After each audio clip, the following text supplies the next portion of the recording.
Got that, okay, I can run this. Okay.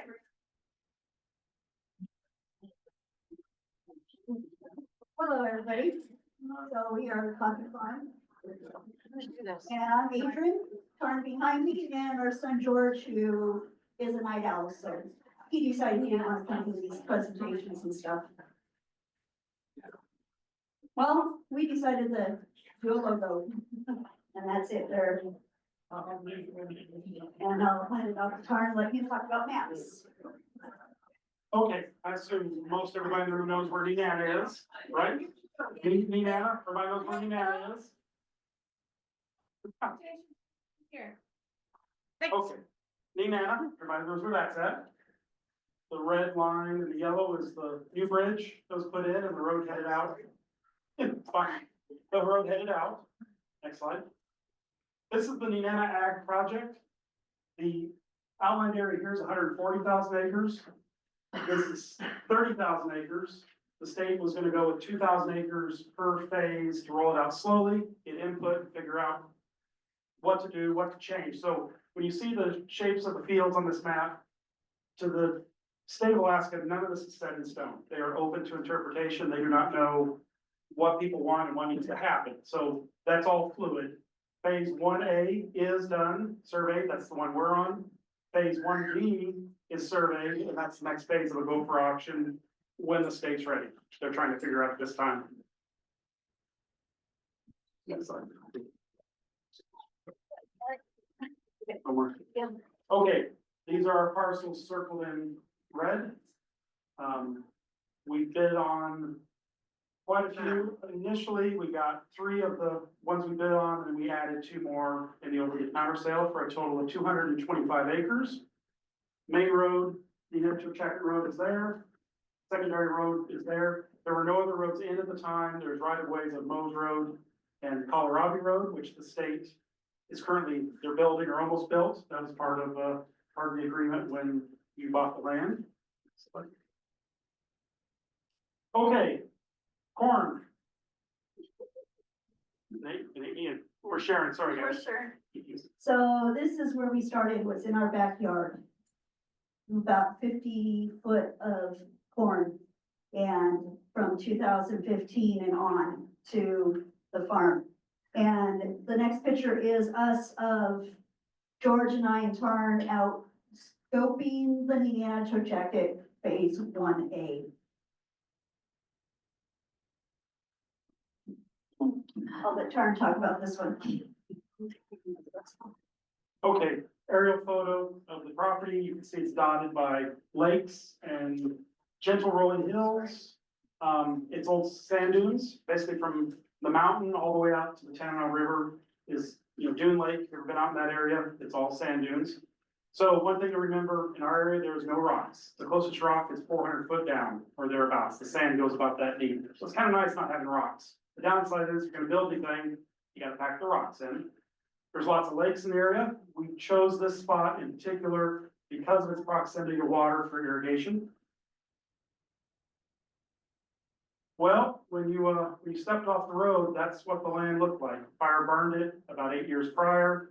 So the big trees had fallen down, the small stuff had grown up. So yes, you could look at aerial photos, but you had no idea what the land really looked like until you cleared it. Start the process of clearing. It's slow and arduous.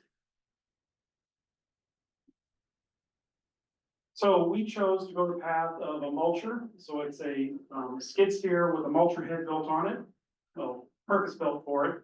And we ground about 90% everything. Any log that was too large to grind or took too much time, we'd go ahead and pile those up and burn them. But everything else got ground up. And from the experience of clearing we have over the years, all those small roots of all that brush falls up when you try to put it into piles. You take all the topsoil. This way, when we clear, everything stays right where it's at. We're not peeling the topsoil off.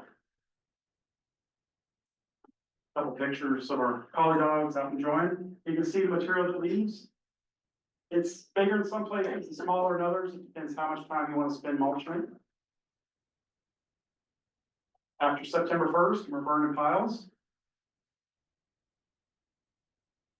So there's the start of the clearing, that's midsummer, the first year. And we'd already had a crop put in, you can see the plastic, up there on the corner of the field. That's our first cornfield.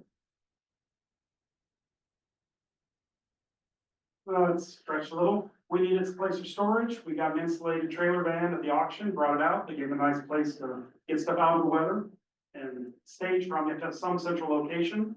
The other picture is, the corn just coming up good, and then other trials of different things. Water, a basic 3-inch pump, you get water out of that pond and get it over to the corn or whatever we're growing for irrigation. Lay flat hose, relatively cheap. It's a bit of labor to put in and take it up. But at this stage of the farm, everything we're doing is fluid. Nothing here is gonna be permanent. Everything is always changing. Some ducks in the pond we get water out of. So the corn has been planted. It's the very first year. We're a little bit of time in. This particular corn patch was all laid by hand. We did have a bedder to help us make the hill, but everything else, corn stretch or plastic stretched by hand, planted by hand, everything by hand. And I think we picked the windiest day it could be to lay that plastic. So that was not a very pleasant experience. And most of the people that helped, I think they'd come back and help again either. Okay, corn's up and growing. I don't know exactly, it's been probably 5 weeks or something. Again, this was as early as we could get it in. The first spot we got cleared, this was not an ideal spot to put the corn. It just happened to be the first place that was level, flat, and looked good. So we put something in the ground. We're busy clearing, so it's not, the corn's not the main goal right now. It's something to look at, but we're busy working. More pictures of corn. So the first harvest was modest. I don't remember exactly how many we got off of that. 1,500, something like that. Enough. And again, not the great location, but the fact we got a crop out of it when we really didn't pay much attention to it is always kind of nice. Digging potatoes, the collies are always present, good companions. Frost, that's the end of that year. Winter comes, interesting fact, this little patch, sometime throughout the winter, the moose actually came along and ate it completely to the snow. There was not, went out in the spring, you thought, where is the corn? It didn't blow away, the moose actually ate it at some point in late winter. Now we're up to 24. Well, that's a picture of 23, but we're gonna run with it. We had a group out for Ag Day to come check it out. We had the students from the city school came out and a group from the, students from the school came out and visited the farm. It's great to have people out, but also the FFA was out as well. And that's really awesome to have visitors come out and see what's going on. We got a chance to go to, I believe it was the Drive Green event at John Deere. They had us set up and we were able, didn't have any product. This is early in the year, but is able to do education and promote the ag project. This is, which magazine? The Furrow, which is a John Deere publication. They came out, they're going all over Alaska, went to a lot of different farms, happened to stop by and see us. And of course, the ever-present colleagues again. Okay, we talk about farming, we talk about infrastructure, being able to get to your farm. This is what the oil companies put in for a bridge to get out and access that land. Obviously, pulling a disc across it is relatively tight. So we needed updates to the road, the infrastructure to be able to get out to it, and the state did understand that. So they went ahead and put in some bridges and updated the road. It was a pretty big project over a couple of years. And these are pre-built, pre-tension concrete, other steel bridges with a concrete deck. And so again, much more room to get across them, safer, they'll be around for a long time. That's George saying hi at the parade of our 4th of July parade. So a big difference, now you can cross it much faster. The critters are out at the farm, they're looking moose. I'll let him talk. Go ahead. You can talk. He likes to take over, it's all right. So we wanted to show animals that we enjoy seeing, and of course, I didn't do all 50 of them because there's 50 different animals out there that come out. And the dogs watching the ravens, they keep an eye on those ravens all the time, they're barking at them, moving them around. And of course, the ever so pheasants and grouse, or the grouse and stuff, not pheasants, sorry.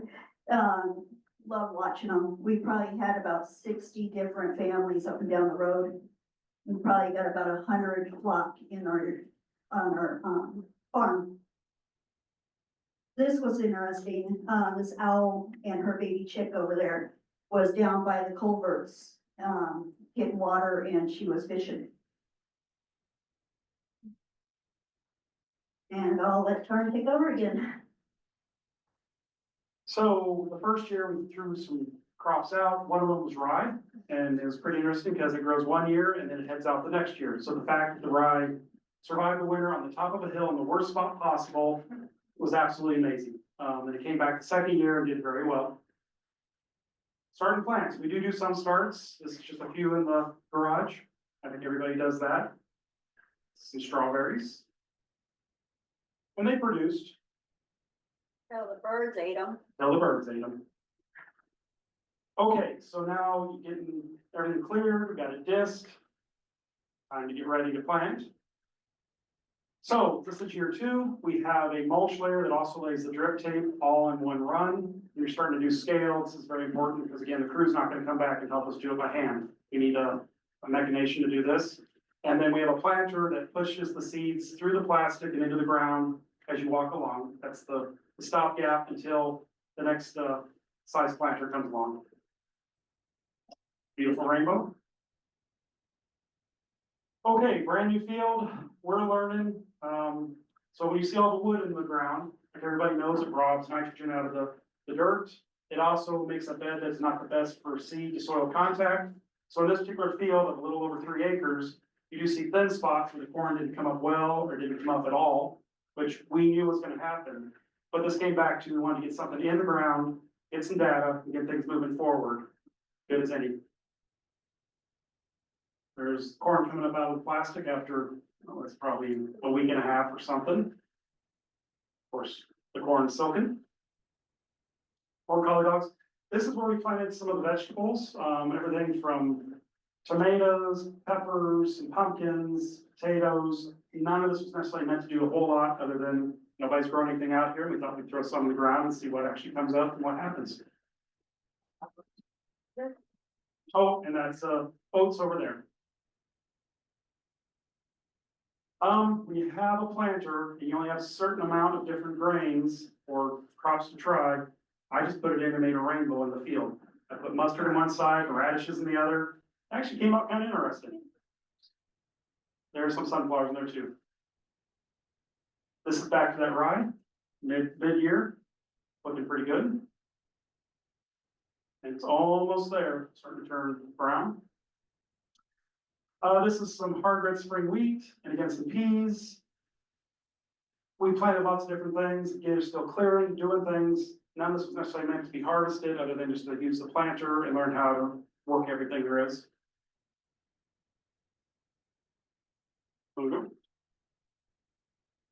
So the planting season, of course, we decided that we're at harvest time now.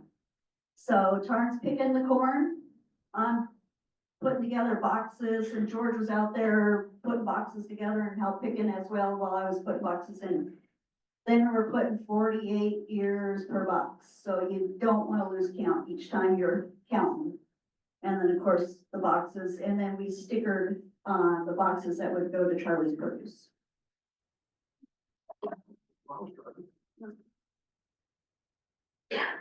So this is from seed to table, and a friend of ours, he showed us this picture at their end, and he put on the text message, a true Alaska meal, coffee, corn, and Alaskan moose. And some of you might recognize that name if you know any wildlife, what is he? Wildlife, federal wildlife officer. Federal wildlife officer with the migratory birds, Eric Taylor. And here I am, the wet wet, cold, but we're selling corn, and the roadside was awesome here in Three Rivers at the visitor center in Nenana. And I actually was quite amazed that the, old car, classic cars came by. And he bought some, one of the guys bought some, and then the next weekend, he goes, "Are you gonna be here?" And I said, "I'll be here." And he brought 15 or 20 of his friends with them on their way to Denali, and they all stopped by and bought corn. So I sold about 35 dozen corn that day. And here we are at, wholesale at Charlie Produce and quality sales, and then our direct consumers or roadside stands and stuff right now that we've used, this last summer. We actually sold less to Charlie's Produce than what we sold on the roadside. Oh boy, here we go. So we'll talk equipment. Started off with, somebody decided to go somewhere in the spring that you shouldn't be going with a tractor. And, that happens. And it wasn't too stuck. George is pretty cautious. He stopped before he buried it. Equipment, we have an old dozer. It runs, yeah, most of the time. Like to have more and bigger, but it's okay. Gets the job done. More equipment. We're just gonna go with it. Okay, this is some aerial photos from the latest, satellites. And so it's pretty easy to see the areas we've gotten cleared. So ours is here. That happens to be a neighbor. Again, there we're starting to clear as we're breaking it up into pieces to mulch. It'll lay the lane. Again, back, it's interesting to see the different colorations and whether how much wood debris there is, what type of soil it is, and where we're at, whether we're disking or not. You can see again where the field's been disked, that's mulched, it's not disked yet. And that's a picture of that cornfield apparently very early in the season from the satellite. Kind of cool. The mulcher we use. Again, very handy piece of equipment. There are multiple ways to clear land, so there is no one way that's the best way. It's what works best for your environment and what you want to tackle it with. I have to have a shelter. It's good for, we got about 2 years out of it. They don't last forever, but it's handy in the winter to have a warm place to work on it. Back to the trailer, a place to base out of. This is pretty early in the farm. There's a lot more stuff hanging out there now. We do enjoy our large tractor. We do have a small tractor. It's hard to do everything with one piece of equipment. We chose a large disc for doing the breaking and breaking things up. It was a good choice. A small disc wouldn't have the weight to chop the roots up. There it is in action. We also have a grapple, works on either the skid steer or the tractor. It's handy for, again, stacking those logs, getting them out of the way. Picture of the mulcher, if nobody's seen one, what the teeth look like. They do last a long time. There's over 2,000 hours in that set of teeth, which is pretty good. We bought a combine. We definitely were 2 or 3 years too early to buy a combine. We weren't ready for one, but one came up at auction. So we made the jaunt to Trapper Creek to retrieve it. And that was definitely an adventure, but got it done. Head for it. The dogs, there's some squirrels around, and it either keeps them company or they keep the squirrel company. Don't know which. We always have a spectacular view. And of course, everybody knows the northern lights this winter have been unbelievable. That's it. And then we also have a YouTube channel, Coffee Farm or Alaska Corn. Lots of information on there if anybody wants to scroll through it. I was hoping you'd talk about the process of getting. So getting the farm, okay, so when you apply for the auction, it's a sealed bid auction. You'll need to put some money in an envelope, send it to the state, or give them a credit card. It's a live auction. They open things up. It's very exciting. After you're a winner, you have to fill out some paperwork, as people often do. You have to submit a farm plan. and things like that. It's really easy. It's not a big deal to handle that.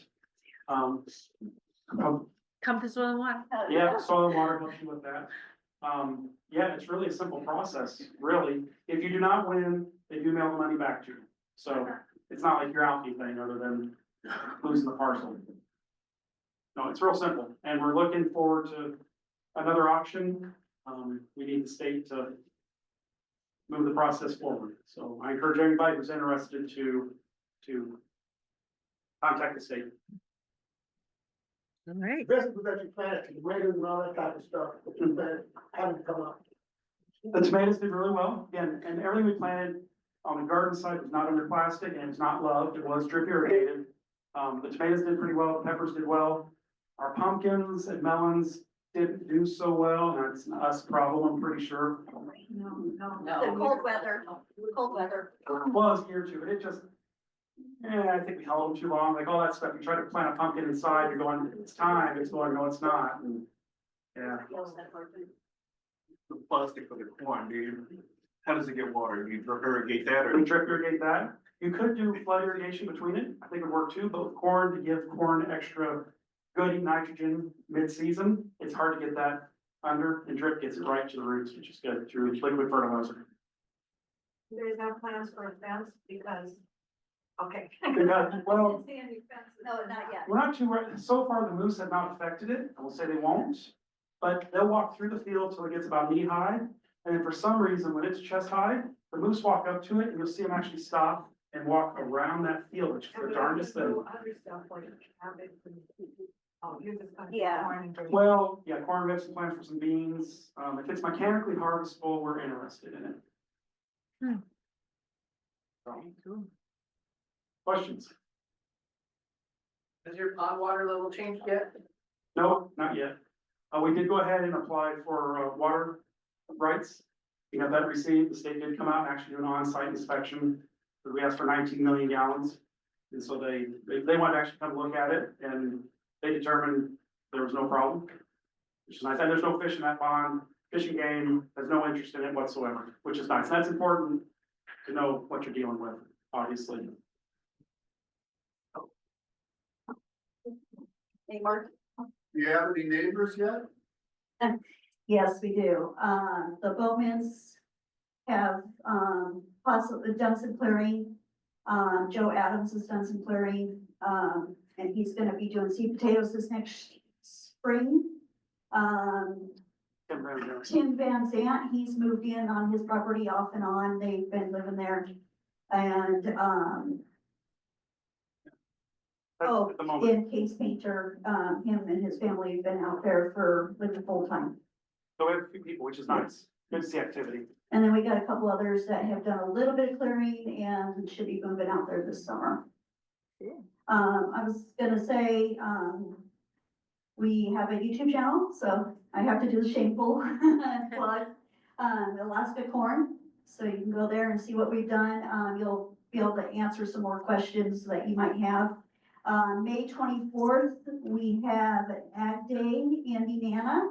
So hopefully you guys will keep an eye on our channel and we'll be doing some more announcements on the Ag Day as well. So if you guys want to come out and see the farm, May 24th will be a good time. So you just try these to distribute? You guys think that you'll go more, I don't know, more direct to places like the co-op roaming route in the future? What do you think? Absolutely, yeah, we'll sell them wherever it needs to go. Charlie's is a really nice leveling of it, like they were talking about, when you have overflow or extras, they're happy to take whatever we have. But there's definitely no contract or commitment to them per se. They would like to stay in supply and they wanna know when it's coming so they can plan for it, just like the other folks we're talking about. But roaming root seller, co-op, roadside, maybe the farmer's market, if there's time, it's one of those deals, you have to kind of decide where you're gonna be size-wise, and put your time, what you're doing. There's only 3 of us. Yep. So he's down in Anchorage all week and I'm here. So there's really one of us because our son sleeps all day and he's out on the tractor and stuff doing things at night on the farm. When did the water in the pond is pretty chilly, do you warrant your irrigation system? No, but the good news is that black irrigation pipe, and by the time it makes it, because the drip moves so slow, by the time it makes it from the pond, it's actually almost bath water by the time it gets out to the end, which is kind of handy on a warm day. Yeah, Is that black plastic or use IRT or what, is there a specific kind of plastic you use? so use a flexible, lay flat glue, you know, the hose that just, not fire hose, but it's, The mulch, the mulch. oh, the mulch, not the plastic irrigation. The mulch is clear biodegradable, and it comes from Eastern Canada, and it's an epic pain to get. It takes months, It likes to sit in customs for like 2 or 3 weeks. but we don't have to worry about picking it up, and that is uber important. Are we out of time? We are. You guys are amazing. You impress me every time I hear stories. We are so lucky you were doing this. Thank you. So, yeah. I enjoyed their corn this summer. If you haven't had it, you gotta have it. It's great.